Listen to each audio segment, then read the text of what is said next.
ఈయన పక్కన ఉంటుంది నాకు అవసరం.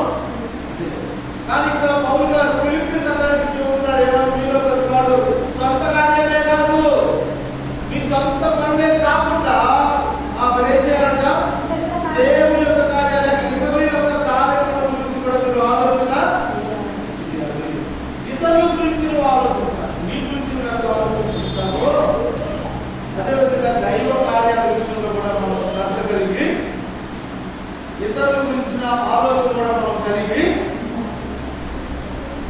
ఇతరుల గురించినటువంటి ఆలోచన కలిగి బైబిల్లో దావీదు భక్తుడు అవుతున్నాడా తన సింహాసనం మీద కూర్చొని ఆలోచన చేసుకుంటున్నాడట. దేవని నేను ఇంతగా గురించుకున్నాను, నేను సౌలు కుటుంబంలో లోపం చేసి కీడు చేసినటువంటి సౌలు కుటుంబంలో ఎవరికైనా మేలు చేద్దామని చెప్పినట్టు రోజు దావీదు మాట్లాడుతూ తన సింహాసనం మీద కూర్చొని ఆలోచన చేస్తాడు. వాస్తవంగా సౌలు దావీదుకు చాలా కీడు చేశాడు, అనేక మార్లు దావీదును చంపాలని చెప్పి ప్రయత్నం చేశాడు. తనకు కీడు చేసినప్పటికీ కూడా దావీదు మేలు చేయడానికి ఆలోచన కలిగి ఉన్నాడు. హల్లెలూయా. దావీదు యొక్క మనసు మేలు చేయాలి. ఎవరికి మేలు చేసేది? కీడు చేసుకోవాలి. తన గురించి తను ఆలోచించుకోవట్లేదు, ఇతరుల గురించి నా ఆలోచన కలిగిన వాడిగా దావీదు జీవిస్తూ ఉంటాడు. తను ఎక్కడటువంటి ఒక రాష్ట్రం సైనికులు చూస్తున్నాడు, సౌలు కుటుంబంలో నేను ఉపకారం చేయాలనుకుంటున్నా, మేలు చేయాలనుకుంటున్నా, ఇతరులకు సహాయం చేయాలనుకుంటున్నా. సౌలు కుటుంబంలో ఎవరైనా ఉన్నారా? సౌలు చనిపోయాడు, సౌలు కుమారుడు యోనాతాను చనిపోయాడు. మరి ఆ ఇంట్లో బ్రతుకున్నారా? ఎవరి గురించినటువంటి ఆలోచన ఇది? చెప్పాలి. ఎవరి గురించిన ఆలోచన? ఇతరుల గురించినటువంటి శ్రద్ధ. నిజంగా దావీదులో ఆ యేసు క్రీస్తు వారి యొక్క లక్షణాలు చాలా మనకు చూస్తూ ఉంటాం. దావీదు ప్రియమైనటువంటి దేవుని బిడ్డలారా, అతను వెతుకున్నటువంటి పనివారి గురించి అన్నాడు, ఎవరైనా ఉన్నారా సౌలు కుటుంబంలో వారు నాకు కీడు చేసినా నేనైతే నాకు మేలు చేయాలి అని అంటున్న సమయంలో ఒక వ్యక్తి వచ్చి అన్నాడు, అయ్యా సౌలు యొక్క మనవడు ఒకడున్నాడు, అంటే యోనాతాను పుట్టినటువంటి కుమారుడు ఒక ఉన్నాడు, అతని పేరు మెఫీబోషెతు. ఏం పేరంట? మెఫీబోషెతు అనేటువంటి ఒక వ్యక్తి ఉన్నాడు. అతను ఎలాంటి వాడయ్యా అంటే రెండు కాళ్ళు కూడా లేదు, పుట్టి కాళ్ళు కలిగినటువంటి కుమారుడు ఒకడు ఉన్నాడయ్యా సౌలు కుటుంబంలో. పుట్టివాడు నడవలేడు, అతన్ని ఒకడు పట్టుకొని ఎత్తుకొని తీసుకున్నదాన్ని ఎక్కడున్నాడు అని దాన్ని కట్టుకుంటే ఆ పనివాడు చెప్పాడయ్యా లోదే బాలు అనబడేటువంటి గ్రామంలో, ఒక మానవుల గ్రామంలో సౌలు యొక్క మనవుడు లేక సౌలు కుమారుడైన యోనాతాను యొక్క కుమారుడు వీళ్ళరా దావీదు యొక్క మనసును మనం జ్ఞాపకం చేసుకున్నప్పుడు అపొస్తలుడైన పౌలు గారు ఫిలిప్పీ సంఘంలో చెబుతానని 5వ వచనంలో క్రీస్తు యేసునకు కలిగిన ఈ మనస్సు, ఏ మనస్సు? ఏ మనస్సు? యేసే మనస్సు ఎలాంటిది అని ఆలోచిస్తే ఆయన శత్రువులకు మేలు చేసిన మనస్సు. హల్లెలూయా. అపకారికి ఉపకారము చేసినటువంటి మనస్సు యేసయ్య మనస్సు. అపకారం చేసిన వాడికి అంటే కీడు చేసిన వాడికి, శత్రువులకి ఉపకారం మేలు చేసినటువంటి మనస్సు యేసయ్య మనస్సు. రాత్రి మన మనసు లాంటి మనకు ఎవరైతే మేలు చేస్తారో మనం తిరిగి వాళ్ళకి మేలు, మనకు ఎవరైతే అప్పు పెడతారో వాళ్ళకి తిరిగి మనం ఏం చేస్తాం? అప్పులు నిలబెడతాం కదా, మనకి పెడితే మనం తిరిగి పెడతాం, మనకి ఇస్తే తిరిగి ఇస్తాం. కానీ ఇక్కడ దావీదు యొక్క మనస్తత్వం, దేవుని నమ్మినటువంటి దావీదు యొక్క మనస్తత్వం అపకారం చేసిన వారికి ఉపకారం చేయాలనే ఒక ఆలోచన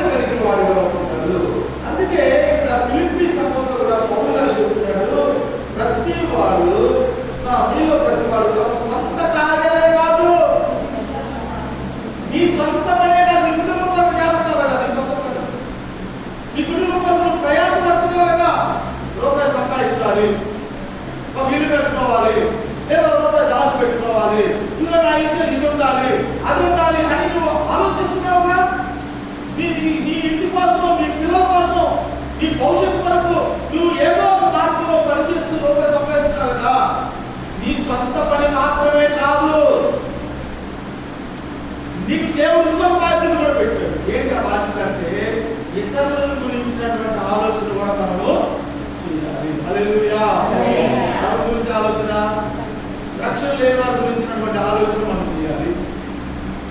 దేవుడు మనకు 3 పూట్ల భోజనాలు ఇచ్చాడు, దేవుని మహిమ కలుగుతుంది కాక. కొంతమంది ఇల్లు గడవట్లేదు, వాళ్ళ గురించినటువంటి ఆలోచన కూడా మనము దేవుని నామంలో నువ్వు ఏది చేసినా, దేవుని నామంలో నువ్వు ఏది చేసినా దేవుడు నీకు ప్రతిఫలము. అందులో ఏమన్నా దేవుని పేరుతో నువ్వు ఏది చేసినా అది ఖచ్చితంగా నువ్వు పొందుకుంటావు. అందుకని ఇక్కడ అన్నాడు, ప్రతి వాడు సొంత కార్యములు మాత్రమే కాక ఇతరుల గురించి కూడా నువ్వు ఆలోచన చేయాలి, ఇతరుల గురించి ప్రార్థన చేయాలి, ఇతరుల యొక్క రక్షణ కొరకు నువ్వు ప్రయాసపడాలి. మీ పక్కన ఉండాలి, చర్చగా ఉన్నారుగా, వాళ్ళను నువ్వు దేవుని సన్నిధిని నడిపించాలి. మన బాధ్యత కదా, మన బాధ్యతే కదా. కాబట్టి ఇతరులకి నువ్వు రక్షణ వాక్యం చెప్పలేదంటే, ఇతరులకి దేవుని మాట నువ్వు చెప్పట్లేదంటే బైబిల్ నేను ఏమని పిలుస్తుందో తెలుసా? నీవు స్వార్థపరురాలు ఏమని పిలుస్తుంది? స్వార్థపరులు. నాకు ఏంటంటే మనమే తినాలి, ఆ మిగిలిన కాదు. ఏ ఇతరులు ఎక్కడ తినాలా లేదో వద్దు, తినాలి, మనమే తినాలి, మనమే అనేది స్వార్థము. ఇతరుల గురించినటువంటి శ్రద్ధ మనము, ఇతరుల గురించి మనం ప్రార్థన సహోదరులు గురించారు. పోలీసు ఉద్యోగం చేస్తున్నాను,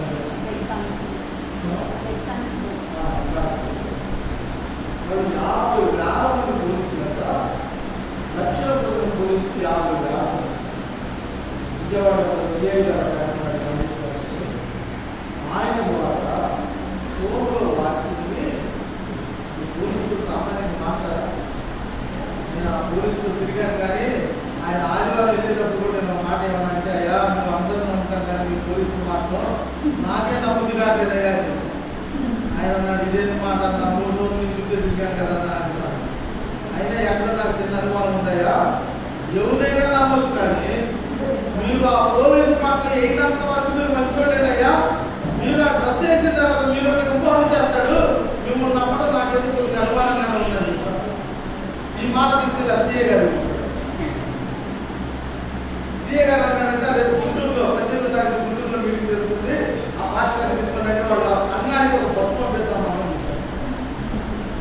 18వ తారీఖు వచ్చే ఆధారం కాబట్టి 15 జాబితాలో గుంటూరులో ఆ పోలీసులు వాళ్ళు ఎలాంటి సేవ చేస్తున్నారు, వాళ్ళు మాత్రం కష్టమే, కానీ వాళ్ళు ఎలా మారారు, వాళ్ళు ఎక్కడెక్కడ సేవ చేస్తున్నారు, ఎక్కడెక్కడ ఇతర రాష్ట్రాల్లో భాషలు రానటువంటి ప్రాంతంలోకి అయ్యా మేము వెళ్ళి సేవ చేస్తామంటే వాళ్ళ సేవలు పంపించి వీళ్ళు వెనక్కుండి వాళ్ళ ధనాన్ని కానీ, వాళ్ళ కొరకు ప్రార్థన కానీ, వాళ్ళు అక్కడ చేస్తున్న సేవలు ఇంకా 10 మందిని చెప్పడం కానీ వాళ్ళ నుండి సేవ చేస్తున్నారు.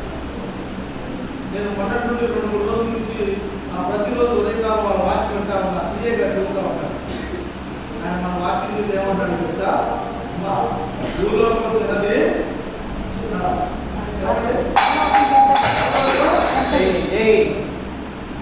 వాళ్ళకి ఎందుకు మంచిలో వీళ్ళిద్దరు కాస్త ఎందుకు మంచిలో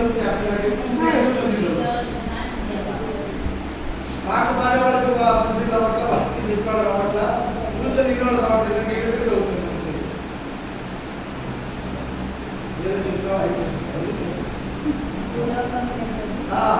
భూలోకం చిన్నది, నరకంలో చాలా చిన్న భూలోకం కోసం ఎదురుగా సుఖాన్ని చూస్తుంటావు, చిన్న భూలోకంలో ఎదురు సుఖాన్ని అనుభవిస్తావు, దేవుడు లేకుండా ఎదురుస్తావు, పెద్ద పరలోకం కోసం ప్రయాసపడు. ఇక్కడ సుఖంలో కోరుకుంటే ఆ పెద్ద పరలోకంలో యుగాలు ఏముంటుంది? సుఖమే. చాలా చక్కగా ఆత్మీయ విషయాలు చాలా మాట్లాడుతూ ఉంటారు. కాబట్టి ప్రియమైనటువంటి దేవుడు బిడ్డలారా, మనం కూడా ఈ చివరి దినాల్లో మనోరక్షణ పద్ధతులే కాదు, ప్రభు మనకు ఇచ్చినటువంటి ఆ గొప్ప రక్షణను మనం ఇతరులకు పంచేవారుగా ఈ దేవుడు చెప్పమైతే 18వ తారీఖున మన చర్చి గారితో బస్సు చూపి అందరం కలిసి ఆదివారం సాయంత్రం 4 గంటలకి గుంటూరులో పెద్ద మీటింగ్ జరుగుతుంది. తిరిగి మళ్ళీ 8కి వస్తాం. దయచేసి ఎవరు తప్పించుకోకుండా, 2వ తరగతి పుస్తకంలో సాయం ఉంది కదా,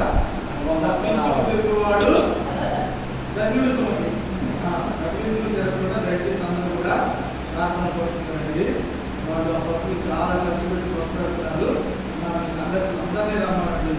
అసలు పోలీసులు ఎలాంటి పద్ధతులు చేస్తున్నారు? ఇతర రాష్ట్రాల్లో సేవ చేసే వాళ్ళు వచ్చి వాళ్ళు ఎదుర్కొన్న సమస్యలు, వాళ్ళు అక్కడ ఏ విధంగా సేవ చేస్తున్నారు అనేది వాళ్ళు సాక్ష్యాలు చెప్తారు. మీరు వెంటనే నా జీవితంలో మీరు మర్చిపోలేరు. బ్రతుకున్నంత వరకు మీరు గుర్తులో ప్రత్యేక బ్రతుకున్నంత వరకు గుర్తుపెట్టుకుంటారు అని చెప్పని ఆయన కాన్స్టేబుల్గా రోజు ఫోన్ చేస్తారు. మీరు శనివారం వస్తారన్నా, నేను మీ ఇంట్లో ఉంటాను, ఆదివారం మీ సంఘానికి చెప్పండి అన్న అని ఆయన తుళ్ళూరు మండలం కొన్ని గ్రామాలు తిరిగి అక్కడ ఉద్యోగం చేసుకుంటారు. సచివాలయంలో డ్యూటీ చేసుకుంటే వెళ్ళిపోయి అందరికీ ప్రస్తుత చాలా మందికి చెప్పాడు. ఆయన దగ్గర దగ్గర 97 మందిని పెట్టాడు ఈ గ్రూపులో. ఎంతమందిని ఎప్పుడు కలిసావయ్యా నువ్వు అనేసి కలిసాను. ఉద్యోగం చేసుకుంటా దేవుని యొక్క సేవ చాలా సీరియస్. ఉద్యోగం చేసుకుంటా సేవ కూడా సీరియస్ చేస్తున్నారు. కాబట్టి అందరూ కూడా ప్రార్థనాపూర్వకంగా ఆ పరిచర్యలు జరగాలి. మనం వెళ్ళి సేవ చేయలేకపోయినా కనీసం సేవ చేసేవాళ్ళ కోసం ఏం చేయాలి? ప్రార్థన చేయాలి దేవుడు ఇచ్చినటువంటి పనులు. కాబట్టి మనకు చాలా పనులు ఉన్నప్పటికీ కూడా అవన్నీ కూడా మనం పక్కన పెట్టుకుందాం. ఆ పరిచర్యకి వెళ్దాం, మేలు పొందాం, చూద్దాం. మన ఎవరికి డబ్బులు ఇచ్చే లేదు, ఫ్రీగానే బస్సులో వెళ్దాం. మంచి భోజనం పెడతారు అక్కడ, చక్కగా వాకింగ్ చూద్దాం, వాకింగ్ వెళ్దాం. మళ్ళీ 8 గంటల ఇంట్లో ఒకవేళ మనం స్వార్థంగా ఆలోచించామనుకో, నిజంగా నీవు ఈ రోజు స్వార్థంగా ఆలోచిస్తే పరలోకానికి కోల్పోతావు, పరలోకంలో మహిమను కోల్పోతావు. ఇక్కడ ముఖ్యమంత్రి గారు ఆఫీస్ కూడా సచివాలయంలో, ఆ ముఖ్యమంత్రి గారికి ఎంతమంది పనిచేస్తున్నారు? ఆఫీస్లో చాలా మంది పనిచేస్తారు. సచివాలయం అనేది ఒక పేరులో పిలుస్తున్నాం. అక్కడ ముఖ్యమంత్రి గారి కార్యాలయం ఆఫీస్ ఉంది. ఆయన ఆఫీస్లో దీనికి ఆఫీసులో కదా వీళ్ళు హోదా కలిగిన అంతా పనిచేస్తూ ఉన్నారు. పరలోకంలో కూడా ముఖ్యమంత్రిగా యేసుక్రీస్తువారు ప్రధానమంత్రిగా ఉంటే ఆయన కింద కొన్ని స్థాయిలు ఉంటాయి.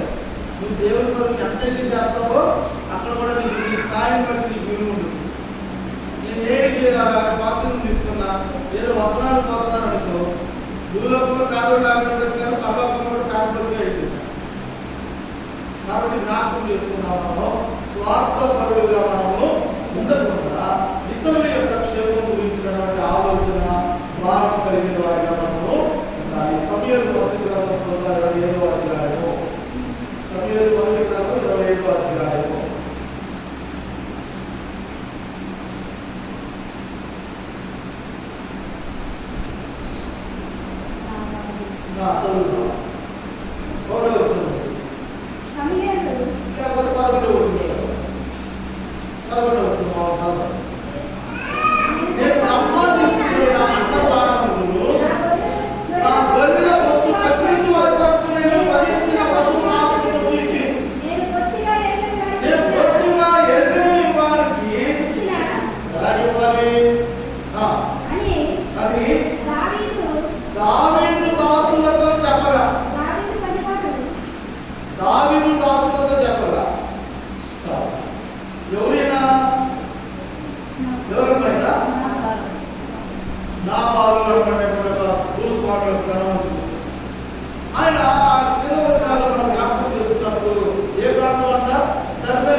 మేము ఆపదినంలో వచ్చాం, కష్టకాలంలో మేము నీ వద్దకు వచ్చాం, సహాయం చేయమన్నప్పుడు బహు ఆస్తిపరుడైనటువంటి ఈ యొక్క నాబాలు మాట్లాడే తెలుసా?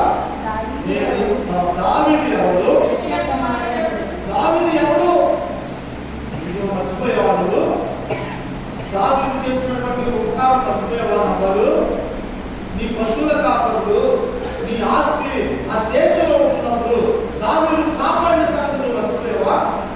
ఇప్పుడు మాట్లాడండి ఎవరు దావీదు? యెష్షయి కుమారుడు ఎవరు? తమ యజమాని విడిచిపెట్టి పారిపోయినోడికి నేను సహాయం చేయాలా? ఎలాంటి మాటలు మాట్లాడుతున్నాడు ఆయన? చాలా ఆనందంతో మాట్లాడు, గర్వంతో మాట్లాడుతూ ఉంటాడు. అంత మాత్రమే కాదు, అంటున్న మాట ఏంటంటే నేను సంపాదించుకున్న అన్నపానములు. ఎవరు సంపాదించుకున్నారంట? చెప్పండి మీరు. ఎవరు సంపాదించుకున్నది? నాబాలు సంపాదించుకున్నది. ఆయన అనే మాట ఏంటి? నేను సంపాదించుకున్న అన్నపానములు. రెండో మాట ఏమన్నాడు? నా గొర్రెలు. మూడో ఏమన్నాడు? నేను వధించిన పశు మాంసము.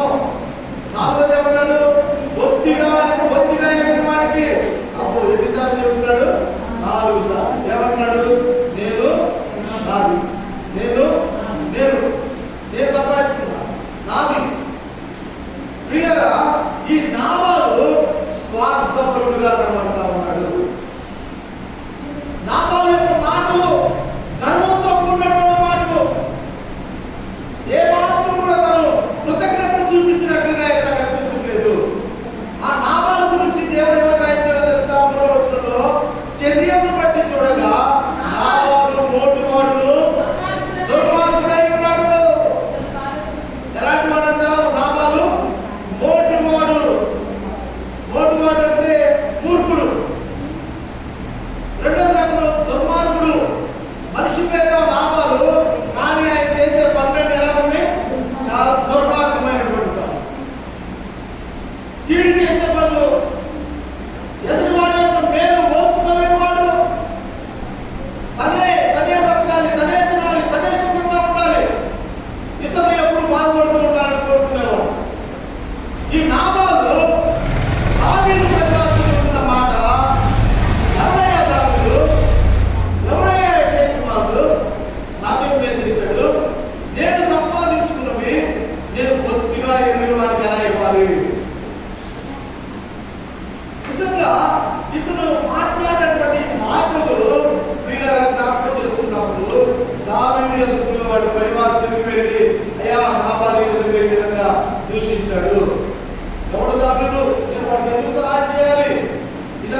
అబీగయీలు సుబుద్ధి గలది, రెండోది చాలా అందం కలిగినటువంటి స్త్రీ. ఆమె అంతగతే కాదు, ఆమె దేవుడు కూడా చాలా ఆమె మంచిదే కాదు, ఆమె అంతరాంగం కూడా మంచిదే. కొంతమంది పైకి మంచిగా ఉంటారు, అంతరంగాల్లో ఏం చేస్తారు చాలా చాలా. కాబట్టి ఇక్కడ ఈ అబీగయీలు యొక్క పాత్ర మనం చూసినప్పుడు తన భర్తను దావీదు రాజు చంపడానికి వస్తున్నాడన్న సంగతి తెలుసుకొని ఆమె ఏం చేసిందట, చాలా జ్ఞానంగా వ్యవహరించినట్టుగా మనం చూస్తాం.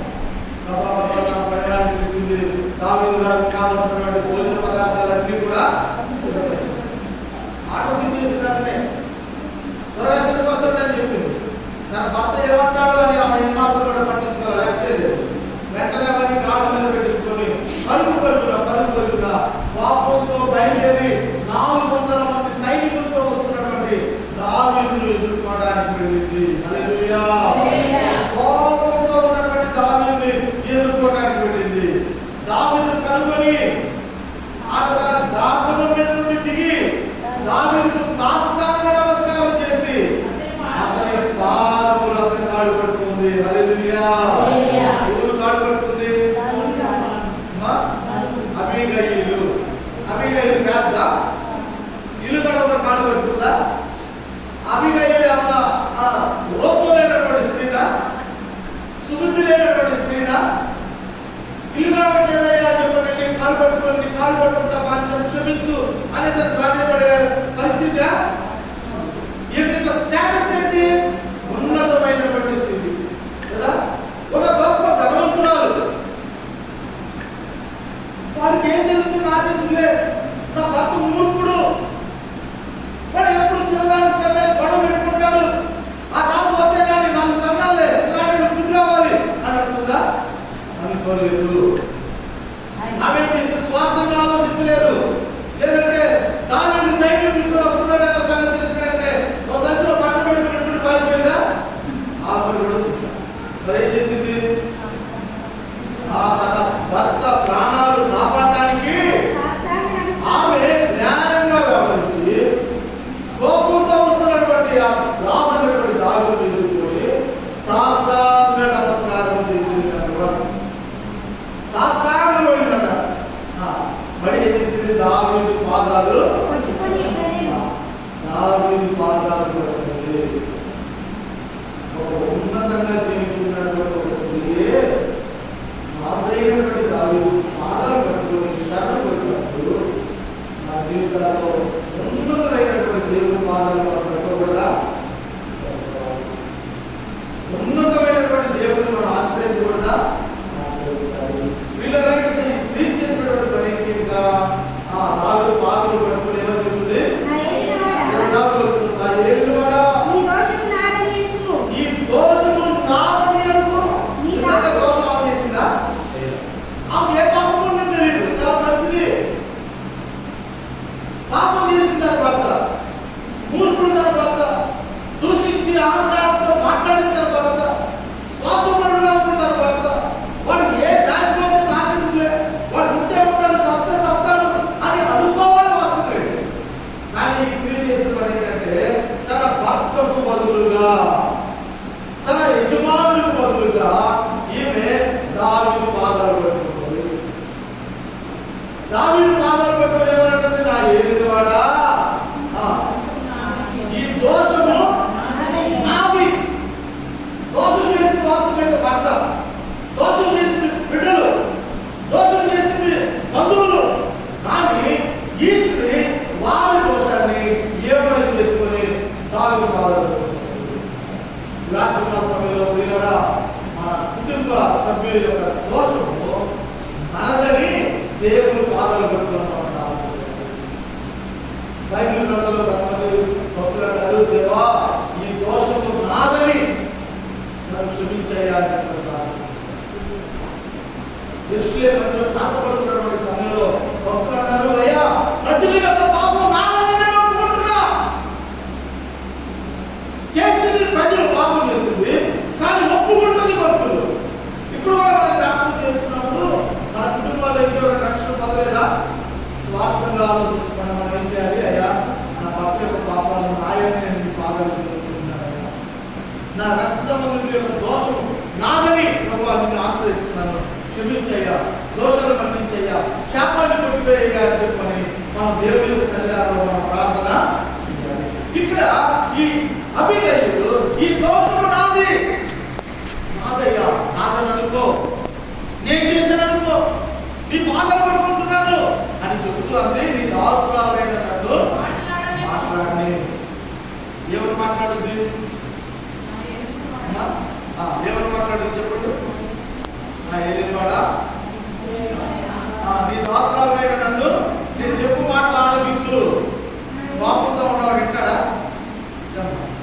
పాపంతో ఉన్నవాడు వింటాడా? ఇలాంటి మీకు వచ్చిన కథ పడుతుంది. ఎవరో సేవకుడు చూస్తాడు, ఆయన అంటే కొత్తగా సేవకు వచ్చాడు, ఎవరికాడు స్వార్థ చెప్పాలి అనేసి అని చెప్పి అనుకున్నాడు. సరే అయితే బస్సు ఎక్కి బస్సులో కూర్చున్నాడు. అంట బస్సులో వెళ్తా ఉంటే వాడి పక్కన ఎవరో ఒక వ్యక్తి వచ్చి కూర్చున్నాడంట. కూర్చున్నప్పుడు నేను అనుకున్నాడంట, ఇతను దిగిపోయే లోపు నేను స్వార్థ చెప్పాలి అనుకున్నాడు. అనుకుని అయ్యా మీది ఏ పేరు, ఏం పేరు అయ్యా, మీ దేవుడు అయ్యా, ఎక్కడికి వెళ్తున్నావు అయ్యా అని చెప్పి మాట్లాడుతున్నాడు. ఆ పక్కన కూర్చున్నవాడు ఏం చేశాడంటే, అయ్యా మాది తుళ్ళూరు అయ్యా, మాది పలానా పని అయ్యా, అదయ్యా ఇదయ్యా, నాకు అంత బతుకులయ్యా, ఇది బతుకులయ్యా, నా బాధ ఏం చెప్తుంది అయ్యా, అదయ్యా ఇదే అని చెప్పి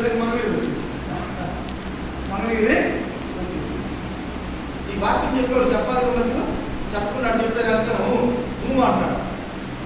ఆడేం చేశాడంటే, అయ్యా నేను ఆ పని చేశానయ్యా, నష్టం వచ్చిందయ్యా, ఈ ఊర్లోకి వెళ్ళానయ్యా, అట్లయిందయ్యా, ఎట్లయిందయ్యా, ఈలో మంగళగిరి వచ్చిందంట, అయ్యా వెళ్తున్నానయ్యా అని చెప్పాడు. అంటున్నాడు ఈ భాష గారికి ఏం చేయాలనుకున్నాక కిటికీ తలుపు తీసి, బస్ కిటికీ ఉంటుంది కదా, బస్ కిటికీ తలుపు తీసేసినాడు నమ్ముకో అన్నాడు. అన్నాడు చూద్దాం ఎక్కువ అని చెప్పి సమయం సద్వినియోగం చేస్తున్నాడా? సువార్త చెప్పాలి అనే సందర్భంలో ఆలోచన మంచిది. ఆయనతో నువ్వు మాటలు పరిచయం పెట్టుకోవడం మంచిది, కానీ నువ్వు మధ్యలో దేవుడు వాక్యాన్ని చెప్పకుండా ఆయన చెప్పిందంతా ఇది నేను సువార్త చెప్పకుండా. ఇక్కడ ఈ స్త్రీ ఏమంటుందంటే, అయ్యా దయచేసి నన్ను మాట్లాడే ఇద్దరు ఇద్దరు పడుతుంది, నన్ను మాట్లాడమండి, నన్ను మాట్లాడమండి. కోపంతో ఉన్నటువంటి దావీదు దగ్గర బతిమాడుతాను, దయచేసి నా మాటలు ఉన్నాయా, నేను చెప్పే 2 మాటలు ఆలకించు అనేసి చెప్పని ఇక్కడ దావీదు దగ్గర వేడుకుంటుంది. అదే మనం ఒకవేళ యేసుక్రీస్తు వారు ఇప్పుడు వచ్చారనుకోండి, యేసయ్యా నేను 2 మాటలు చెప్తాను, నా మాట వినయ్యా అని చెప్పని మనం ఏం చేస్తాం?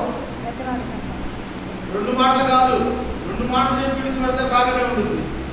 మన బాధలు, మన కష్టాలు, ఓ నాయన మన అయిపోయేసరికి అయ్యా మా ఊళ్ళో మా అమ్మాయి ఉన్నాయా, ఆ ఊళ్ళో మా మదర్ ఉన్నాయా, చెప్పి చెప్పి చెప్పి చెప్పి ఎన్ని చెబుతాం. కానీ ఈ స్త్రీ ఏమంటుందంటే, రాజా నీ దాసురాలు నన్ను మాట్లాడినయ్యా చెబుతూ, యెహోవా దేవునితోడు నీ దేవునితోడయ్యా, ప్రాణహాని చేయకుండా యెహోవా నిన్ను ఆజ్ఞ ఉన్నాడని చెబుతూ తన భర్త గురించి చెబుతా ఉంది. ఏమని చెబుతుంది? అయ్యా నా భర్త పేరు ఏ పేరు? నా భర్త పేరు ఏదో వచ్చినావు, ఏలువాడా దుష్టుడైన అయ్యా వాడిని పట్టించుకోమాకయ్యా, వాడు దుష్టుడు, 2 సంవత్సరాల దుష్టుడితో సంసారం చేస్తాను, వాడు బుద్ధి ఏదో నాకు తెలుసు, వాడి విధానం ఏంటో తెలుసు, అతని పేరు అతని గుణాలను సూచిస్తుంది. గుణం ఎలాంటిది? గుణం ఎలాంటిదమ్మా? మోటోడు, దుర్మార్గుడు, స్వార్థపరుడు, కుళ్ళుపోతాడు, ఇతరులకు సహాయం చేసే బుద్ధి లేదు, ఎప్పుడు రావాలి రావాలి, నాకే రావాలి, నేనే తినాలి, నాకే ఉండాలి. ప్రియమైనటువంటి దేవుని పిల్లారా, ఇక్కడ ఈ స్త్రీ అంటుంది, అయ్యా అటువంటి స్వార్థపరుడిని నువ్వు దయచేసి ఈ పాపం నన్ను నాదనుకుని నీకు మన్నించండి అని తన భర్త నిమిత్తం ఆమె దేవుని యొక్క సన్నిధిలో వేడుకుంటా ఉంది. కాబట్టి రాత్రి సమయంలో ప్రియమైనటువంటి దేవుని పిల్లారా, దేవుని యొక్క సన్నిధానంలో పౌలు తిమోతితో చెబుతున్నాడు, అంత్య దినాల్లో మనుషులు స్వార్థపరుడైపోతారు, ఆత్మీయంగా, శారీరకంగా, భూసంబంధంగా స్వార్థాన్ని ప్రేమించేవాడిగా ఉంటారు, ఇతరుల గురించి ఆలోచించరు, ఇతరుల కార్యాలు, దేవుని కార్యాల గురించి పట్టించుకోరు. కాబట్టి నువ్వు వారితో సహవాసం చేయొద్దు, వారితో కలిసి నీవు సహవాసం చేయొద్దయ్యా అని చెప్పని ప్రియమైనటువంటి దేవుని గారు పౌలు గారు తిమోతి అన్నటువంటి యవనస్తులతో చెప్తారు. ఈ రాత్రి సమయంలో వారి జీవితాల్లో మన స్వార్థాన్ని విడిచిపెట్టి, లేకపోతే ఇంకా ఇంకా ఏ బలహీనత అయితే మనం కలిగి ఉంటున్నాం అవన్నీ కూడా మనం విడిచిపెట్టి దేవుని పరిచర్య గురించి మనం శ్రద్ధ కలిగిన వారు అంత మాత్రమే కాదు, దేవుడు మనకి ఇచ్చినటువంటి ఆ గొప్ప రక్షణ, వెలకట్టలేనటువంటి ఆ గొప్ప రక్షణ మనం ఇతరులకు పంచేవారుగా, ప్రభు కొరకు అనేకుల్ని సంపాదించే వారుగా మనం ఉండాలి అని రాత్రి ప్రభు